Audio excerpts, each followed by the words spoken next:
എല്ലാവർക്കും നമസ്കാരം. മൈ സ്റ്റാറ്റിലേക്ക് സ്വാഗതം. ഈ വരുന്ന ഒരു വർഷക്കാലം, അതായത് പുതുവത്സരം, വിഷുഫലം നിങ്ങൾക്ക് എങ്ങനെയാണ് ഭരണി നക്ഷത്രക്കാർക്ക് എന്ന് നമുക്ക് നോക്കാം.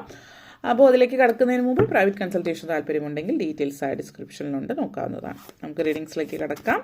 ഭരണി നക്ഷത്രക്കാർക്ക് പുതുവത്സരം, അതായത് വിഷുഫലം ഏപ്രിൽ 2025 മുതൽ 26 വരെയുള്ള സമയത്തെ വിഷുഫലം എങ്ങനെയാണ് ഭരണി നക്ഷത്രക്കാർക്ക് എന്ന് നമുക്ക് നോക്കാം.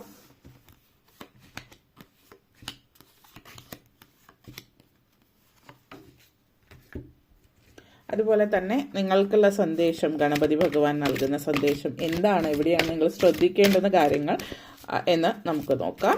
ഈ ഒരു വിഷുഫലത്തിൽ കൾട്ടിവേഷൻ, അപ്പോൾ ഡെവിൾ എനർജിയാണ്. Okay, queen of pentacles, page of pentacles, 8 of cups, 7 of wands, ace of wands. ഭരണി നക്ഷത്രക്കാരെ സംബന്ധിച്ചിടത്തോളം പറയുകയാണെങ്കിൽ ആദ്യം devil energy and 7 of wands എനർജിയാണ്. ഈ ഒരു എനർജി നിങ്ങളെ സംബന്ധിച്ചിടത്തോളം പറയുന്നത് നിങ്ങൾക്കെതിരെ അല്ലെങ്കിൽ മറ്റുള്ളവരെ നിങ്ങളെ പ്രകോപിപ്പിക്കാൻ ശ്രമിക്കാനുള്ള സാഹചര്യം കൂടുതലായിട്ട് കാണുന്ന ഒരു സമയമാണ് ഈ ഒരു മുന്നോട്ടേക്ക് വരുന്ന വർഷക്കാലം. അപ്പോൾ നിങ്ങൾ ആ ഒരു പ്രകോപനത്തിലൊന്നും പെട്ടുപോവാതിരിക്കുക എന്നുള്ളതാണ്. ഇപ്പോൾ ഗ്രൗണ്ടഡ് ആയിട്ട് ഇരിക്കുക എന്നുള്ളതാണ്. മുന്നോട്ടേക്ക് നിങ്ങൾ ധൈര്യത്തോടു കൂടിയിട്ട് മുന്നോട്ടേക്ക് പോകുക എന്നുള്ളത്. നിങ്ങളെന്ന് പറയുന്ന വ്യക്തിക്ക് ചുറ്റുപാടും, അതായത് നിങ്ങളുടെ ജീവിതത്തിൽ വളർച്ച ഉണ്ടാകുന്നു എന്നുള്ളതാണ് ചുരുക്കം പറയാം. നിങ്ങൾ വളരെയാണ് പോസിറ്റീവായിട്ടുള്ള രീതിയിൽ അതായത് നിങ്ങളുടെ സാമ്പത്തിക കാര്യങ്ങൾ, പ്രത്യേകിച്ച് കരിയറിൽ വലിയൊരു ഗ്രോത്ത് ഉണ്ടാകുന്നുണ്ട്. കരിയർ ഗ്രോത്തും അതേപോലെ തന്നെ പേഴ്സണൽ ലൈഫിലും ഗ്രോത്ത് കാണിക്കുന്നുണ്ട്. അപ്പോൾ ഇവിടെ മെയിനായിട്ട് കരിയർ സിറ്റുവേഷൻ പറയുമ്പോൾ നിങ്ങൾ ഒത്തിരി ഹയർ പൊസിഷനിലേക്ക് പോകുന്നു. അപ്പോൾ ആ ഒരു ഹയർ പൊസിഷനിലേക്ക് നിങ്ങൾ പോകുമ്പോൾ ചുറ്റുപാടുമുള്ള പല ആളുകൾ, നമ്മളെ അത്രയും അടുപ്പമുള്ള ആളുകൾ, അല്ലെങ്കിൽ നിങ്ങൾ മുന്നോട്ടേക്ക് കയറുമ്പോൾ സന്തോഷിക്കുന്ന, ജെനുവിനായിട്ട് സന്തോഷിക്കുന്ന ആളുകളെക്കാൾ കൂടുതൽ ഹേറ്റേഴ്സാണ് ചുറ്റിനുമുള്ളത്. അപ്പോൾ അങ്ങനെയുള്ള ആളുകൾ നിങ്ങൾക്ക് ഒരു നെഗറ്റീവ് വൈബായിരിക്കുന്നതായിരുന്നു. അപ്പോൾ അതായത് നിങ്ങളുടെ ജീവിതത്തിൽ നിങ്ങൾ അക്കംപ്ലിഷ് ചെയ്ത കാര്യങ്ങൾ, നിങ്ങൾ നേടിയെടുത്തിട്ടുള്ള കാര്യം, അപ്പോൾ അത് മറ്റുള്ളവർ, അതായത് നിങ്ങൾക്ക് വളരെ ഈസി ആയിട്ട് കിട്ടിയെന്നുള്ള രീതിയിലും അല്ലെങ്കിൽ ഇതൊക്കെ വലിയ കാര്യമല്ല എന്നുള്ള രീതിയിൽ ഇപ്പോൾ മറ്റുള്ളവർ നിങ്ങൾക്കെതിരെ വിരൽ ചൂണ്ടുന്ന ഒരു എനർജിയാണ്. യു ആർ ഫീലിംഗ് അറ്റാക്ഡ്, അങ്ങനത്തെ ഒരു ഫീലിംഗ് നിങ്ങൾക്ക് തോന്നിയേക്കാം. യു ആർ ഫീലിംഗ്, അതായത് നിങ്ങളുടെ ലൈഫിൽ ഞാൻ ഇങ്ങനൊരു വലിയൊരു ലെവലിലേക്ക് എത്തിയെന്ന് പറയുമ്പോൾ ചിലപ്പോൾ നിങ്ങളെ കൺഗ്രാജുലേറ്റ് ചെയ്യുന്നതിന് പകരം അറ്റാക്ക് ചെയ്യുന്ന രീതിയിലേക്ക് ചില ആളുകൾ വരുന്നൊരു സിറ്റുവേഷൻ ഉണ്ട്. അപ്പോൾ ഇവിടെ ശ്രദ്ധിക്കേണ്ടുന്ന ഒരു കാര്യം എന്ന് പറഞ്ഞാൽ യു ക്യാൻ ക്രിയേറ്റ്, നിങ്ങൾക്ക് ചുറ്റും ഒരു പ്രൊട്ടക്റ്റീവ് ബബിൾ ഉണ്ട്. അപ്പോൾ ഇവിടുത്തെ energy devil and 7 of wands എനർജിയാണ്. അപ്പോൾ ഈ പറയുന്ന ആളുകൾ അവർക്ക് ഒത്തിരി ജലസി ഉള്ളതായിട്ട്, അസൂയ, അങ്ങനെയുള്ള വികാരങ്ങൾ കൂടുതലായിട്ട് കാണിക്കുന്നുണ്ട്. കാരണം നിങ്ങൾ ആ ഒരു പൊസിഷനിൽ എത്തി എന്നുള്ളത്. അത് നിങ്ങളെ സംബന്ധിച്ചിടത്തോളം നിങ്ങൾ മനസ്സിലാക്കേണ്ടത് നിങ്ങളെ നെഗറ്റീവായിട്ട് അഫക്റ്റ് ഒന്നും ചെയ്യുന്നില്ല. കാരണം മറ്റുള്ളവരുടെ ആ ലോ വൈബ് എനർജി, നിങ്ങളുടെ എനർജി വളരെ പോസിറ്റീവ് ആവുകയാണ് ചെയ്യുന്നത്. നെഗറ്റീവ് സ്റ്റേറ്റ് നിങ്ങളിലേക്ക് കൊണ്ടുവരാം. അതായത് നിങ്ങൾക്കുണ്ടാകുന്ന ഏറ്റവും വലിയ സന്തോഷം അത് തല്ലിക്കെടുത്താൻ ശ്രമിക്കുക എന്നുള്ളതാണ് അവരുടെ ഉദ്ദേശം. അപ്പോൾ അത് നിങ്ങൾ മനസ്സിലാക്കുക, നിങ്ങൾ പോസിറ്റീവായിട്ട് നിലകൊള്ളുക എന്നുള്ളതാണ്. മറ്റുള്ളവരുടെ ഒപ്പീനിയൻസ് നിങ്ങൾ അക്സെപ്റ്റ് ചെയ്യണമെന്നില്ല. അത് അവരുടെ ചിന്തകൾ, അത് തീർച്ചയായിട്ടും അവരുടെ ഒപ്പീനിയൻ അല്ല, മറിച്ച് അവരുടെ ഉദ്ദേശം നിങ്ങളെ നെഗറ്റിവിറ്റിയിലേക്ക് കൊണ്ടുവരിക എന്നുള്ളതാണ്. അപ്പോൾ ഇവിടെ സൂചിപ്പിക്കുന്ന ആരെന്തൊക്കെ പറഞ്ഞാലും പ്രവർത്തിച്ചാലും don't let anyone stop you from achieving your dreams. നിങ്ങളുടെ സ്വപ്ന സാക്ഷാത്കാരത്തിലേക്ക് പോകുന്നത് ആരെന്ത് പറഞ്ഞാലും നിർത്താതിരിക്കുക. നിങ്ങൾ ധൈര്യമായിട്ട് മുന്നോട്ടേക്ക് പോവുക എന്നുള്ളൊരു എനർജിയാണ്. അതേപോലെ തന്നെ പല ആളുകളും ഇമോഷണൽ ബ്ലാക്ക്മെയിലും ഇവിടെ സൂചിപ്പിക്കുന്നുണ്ട്.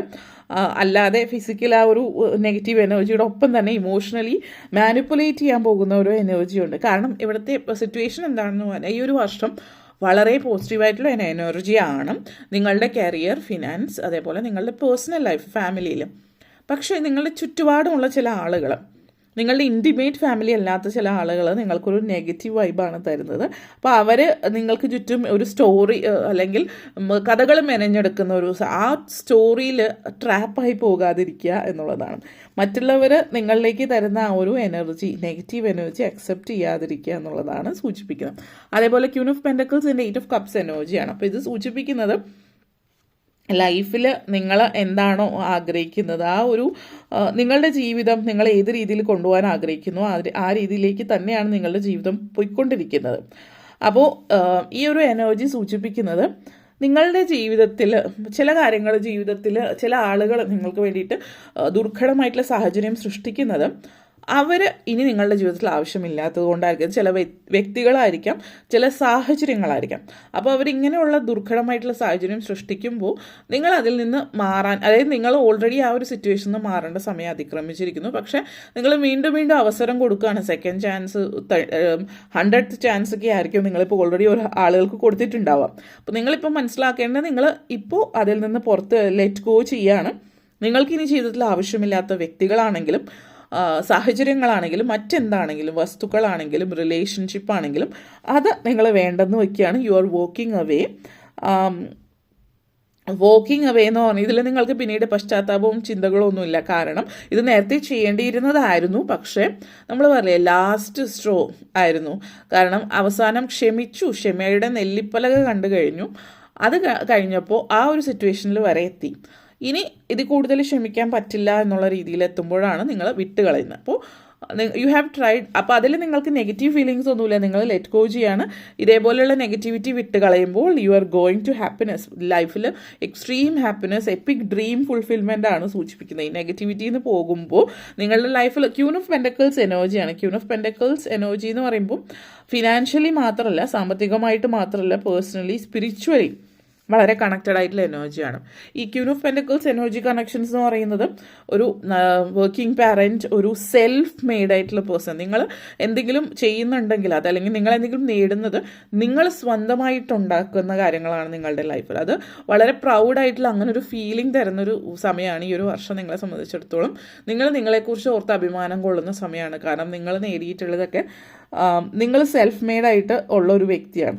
മെറ്റീരിയൽ അബണ്ടൻസ് മാത്രമല്ല, നിങ്ങൾക്ക് ഫാമിലി, നിങ്ങളുടെ വളരെ ഇൻറ്റിമേറ്റ് ആയിട്ടുള്ള ബന്ധങ്ങൾ, നിങ്ങൾക്ക് ഒത്തിരി അധികം സന്തോഷം തരുന്ന ഒരു സമയം കൂടിയിട്ടാണ് ഈ ഒരു വർഷം എന്ന് പറയാം. അതേപോലെ തന്നെ മറ്റുള്ളവരെ സഹായിക്കാൻ നിങ്ങൾ ഒത്തിരി ആഗ്രഹിച്ചിട്ടുണ്ടാവാം. അങ്ങനെയുള്ള മറ്റുള്ളവരെ സഹായിക്കാനുള്ള അവസരം നിങ്ങളെ സംബന്ധിച്ചിടത്തോളം സൂചിപ്പിക്കുന്നുണ്ട്. നിങ്ങളുടെ സെൽഫ് വർത്ത്, സെൽഫ് എസ്റ്റീം, ഇതൊക്കെ നിങ്ങൾ പോസിറ്റീവായിട്ട് നിങ്ങളെ മുന്നോട്ടേക്ക് നയിക്കാൻ വേണ്ടിയിട്ട് സഹായിക്കുന്നു എന്നുള്ളത്. അതേപോലെ page of pentacles and 7 of wands എനർജിയാണ്. ഈ ഒരു എനർജി എന്ന് പറയുന്നത് പല കാര്യങ്ങളിലും നിങ്ങൾ മാനിഫെസ്റ്റ് ചെയ്യുന്ന സമയമാണ്. പുതിയ ഓപ്പർച്യൂണിറ്റീസ് ലൈഫിലേക്ക് വരുന്നത്. ഗുഡ് ന്യൂസ്, ഈ ഒരു വർഷം നിങ്ങൾക്ക് ഗുഡ് ന്യൂസ് പല മേഖലകളിൽ, നിങ്ങളുടെ ലൈഫിൽ പല ഏരിയാസിൽ നിങ്ങൾ ഗുഡ് ന്യൂസ് കേൾക്കുന്ന സമയമാണ് ഈ ഒരു സമയം എന്ന് പറയുന്നത്. പുതിയ കരിയർ, ന്യൂ കണക്ഷൻസ്, പുതിയ ഫിനാൻഷ്യൽ ഓപ്പർച്യൂണിറ്റീസ് പുതിയ രീതിയിൽ. ഇപ്പോൾ ജോലിയുള്ളവരാണെങ്കിൽ ജോലി കൂടാതെ തന്നെ എന്തെങ്കിലും സാമ്പത്തികമായിട്ട് മുന്നേറാൻ പറ്റുന്ന തരത്തിലുള്ള അവസരം ലഭിക്കുക, അതുപോലെയുള്ള ഒരു സിറ്റുവേഷൻ, പുതിയ പേഴ്സ്പെക്റ്റീവ്, ജീവിതത്തോട് തന്നെ ഒരു പുതിയൊരു പേഴ്സ്പെക്റ്റീവ് ഉണ്ടാകുന്ന ഒരു സമയം എന്നുള്ള രീതിയിൽ കാണിക്കുന്നുണ്ട്. ആ ഒരു എനർജി നിങ്ങളുടെ ലൈഫിൽ വരുന്നു. ഇൻ ജനറലി വളരെ പോസിറ്റീവായിട്ടുള്ള ഒരു എനർജിയാണ് നിങ്ങളെ സംബന്ധിച്ചിടത്തോളം. നിങ്ങളൊരു സെൽഫ് റിയലൈസേഷൻ ഉണ്ടാകുന്ന സമയം എന്ന് തന്നെ പറയും ഈ ഒരു സമയം എന്ന് പറയുന്നത്. പിന്നെ ചില ആളുകളെ സംബന്ധിച്ചിടത്തോളം ഈ ഒരു സമയം എന്ന് പറയുന്നത്, പ്രത്യേകിച്ച് വിദ്യാർത്ഥികളെ സംബന്ധിച്ചിടത്തോളം പറയുകയാണെങ്കിൽ, നിങ്ങൾ പല കാര്യങ്ങളും നിങ്ങൾ ചെയ്യണം എന്ന് വിചാരിച്ച് ചെയ്യാൻ പറ്റാതെ പോയിട്ടുള്ളത്, ഇനി മുമ്പ് ആഗ്രഹിച്ചിട്ടുള്ളത്, സ്കോളർഷിപ്പ്, മത്സര പരീക്ഷകൾ അല്ലെങ്കിൽ മറ്റെന്തെങ്കിലും തരത്തിൽ നിങ്ങളുടെ കോളേജുമായിട്ട് ബന്ധപ്പെടുത്തിയിട്ടുള്ള കാര്യങ്ങളിൽ നിങ്ങൾ മാറ്റങ്ങൾ വരുത്തുന്നുണ്ട്. പുതിയ പുതിയ കാര്യങ്ങൾ, അറിവുകൾ നേടുന്നതായിക്കൊള്ളട്ടെ, മറ്റെന്തെങ്കിലും തരത്തിൽ പുതിയ കാര്യങ്ങൾ നേടുന്നു എന്നുള്ളതാണ്. വീട്ടമ്മമാരെ സംബന്ധിച്ചിടത്തോളം ഈ വരുന്ന ഒരു വർഷക്കാലം എന്ന് പറയുന്നത് പുതിയ പുതിയ കാര്യങ്ങൾ, വീട്ടമ്മമാരാണെങ്കിൽ പോലും പുതിയ, ഇപ്പോൾ വിദ്യാഭ്യാസത്തിന് ഊന്നൽ കൊടുക്കുന്ന ഒരു എനർജി ഉണ്ട്. അതുകൊണ്ട് ഇനിയിപ്പോൾ ഒരു കാലത്ത് പഠിക്കാൻ പറ്റാതെ പഠിത്തം നിർത്തേണ്ടി വന്നവർ വീണ്ടും പഠിത്തത്തിലേക്ക് ഇറങ്ങുന്ന ഒരു സമയമായിട്ട് കാണുന്നുണ്ട്. അപ്പോൾ കുറച്ച് പ്രായമായിട്ടുള്ളവരും വീണ്ടും പഠിക്കാൻ പോകുന്നു. അതായത് ആ കോളേജ് പ്രായം അല്ലാതെ കുറച്ചും കൂടി പ്രായമായിട്ടുള്ള ആളുകൾ വീണ്ടും പഠിക്കാൻ പോകുന്ന ഒരു എനർജി ഉണ്ട്. അത് ആ ഒരു സിറ്റുവേഷൻ ഇവിടെ കാണിക്കുന്നുണ്ട്. വിദ്യാഭ്യാസം, നോളേജ്, കൂടുതൽ പഠിക്കുക, അറിയുക, പുസ്തകങ്ങൾ, വായന, ഇതുപോലുള്ള കാര്യങ്ങളൊക്കെ ലൈഫിൽ സൂചിപ്പിക്കുന്നുണ്ട്. ഹെൽത്ത് ഇഷ്യൂസ് എന്തെങ്കിലും ഉണ്ടായിരുന്നവർക്കൊക്കെ അതിൽ മാറ്റം വരുന്നുണ്ട്. ലൈഫ് കുറച്ചുകൂടി പോസിറ്റീവായിട്ട് മുന്നോട്ടേക്ക് പോവുകയാണെന്നുള്ളത്. അതേപോലെ തന്നെ കൾട്ടിവേഷൻ, ഈ ഒരു എനർജി എന്ന് വെച്ചാൽ പാഷനാണ്. നിങ്ങളുടെ പാഷൻ എന്താണോ നിങ്ങൾ അതിനെ പിന്തുടരുന്ന ഒരു എനർജിയാണ്. ഈ ഒരു പാഷൻ എന്ന് പറയുന്നത് ലൈഫിൽ നിങ്ങൾ എന്തെങ്കിലുമൊക്കെ പഠിക്കാൻ, ചിലപ്പോൾ നിങ്ങളുടെ ഇഷ്ടമുള്ള കാര്യങ്ങൾ, ക്രിയേറ്റീവായിട്ടുള്ള എന്തെങ്കിലും പഠിക്കാൻ ഒരു കാലത്ത് ആഗ്രഹിച്ചിട്ടുണ്ടാവാം. നിങ്ങൾ കൾച്ചറിനെ കുറിച്ച്, സിവിലൈസേഷനെ കുറിച്ചിട്ട്, അങ്ങനെയുള്ള കാര്യങ്ങൾ, ജനറൽ ആയിട്ടുള്ള പല കാര്യങ്ങളും പഠിക്കാൻ ഇഷ്ടപ്പെടുന്നത് പഠിക്കുന്നുണ്ട്. മ്യൂസിക് ഇഷ്ടമുള്ളവർ ഇൻസ്ട്രുമെൻറ്റ്സ്, സ്ട്രിങ് ഇൻസ്ട്രുമെൻറ്റ്സ് പ്രത്യേകിച്ചും മ്യൂസിക്കുമായിട്ട് ബന്ധപ്പെടുത്തിയിട്ടുള്ള ഇൻസ്ട്രുമെൻറ്റ്സ് ആവാം, അല്ലെങ്കിൽ നേരിട്ട് മ്യൂസിക് പഠിക്കുന്നതാവാം. അങ്ങനെ സംഗീതവും നൃത്തവും ക്രിയേറ്റിവിറ്റിയും ഒക്കെ ആയിട്ട് ബന്ധപ്പെടുത്തിയിട്ടുള്ള കാര്യങ്ങളിലേക്ക് കൂടുതൽ അറിവ് നേടുന്നതായിട്ടുള്ളൊരു സൂചനയും ഇവിടെ തരുന്നുണ്ട്. ഇപ്പോൾ അതേപോലെ മ്യൂസിക് നിങ്ങൾക്ക് ഒത്തിരി അധികം പോസിറ്റിവിറ്റി തരുന്ന ഒരു കാര്യം കൂടിയിട്ടാണ് ലൈഫിൽ മുന്നേറാൻ, നിങ്ങളെ ഫ്രഷ്നപ്പ് ആക്കാൻ സഹായിക്കുന്നതാണ്. അപ്പോൾ അത് ഒന്ന് ശ്രമിക്കുന്നത് നല്ലതായിരിക്കും. അപ്പോൾ ഇത്രയും കാര്യങ്ങളാണ് പറയാനുണ്ടായിരുന്നത്. നിങ്ങൾക്ക് വീഡിയോ ഇഷ്ടപ്പെട്ടുവെങ്കിൽ ലൈക്ക് ചെയ്യാനും ഷെയർ ചെയ്യാനും കമൻറ്റ് ചെയ്യാനും സബ്സ്ക്രൈബ് ചെയ്യാനും മറക്കരുത്. എല്ലാവർക്കും നന്ദി, നമസ്കാരം.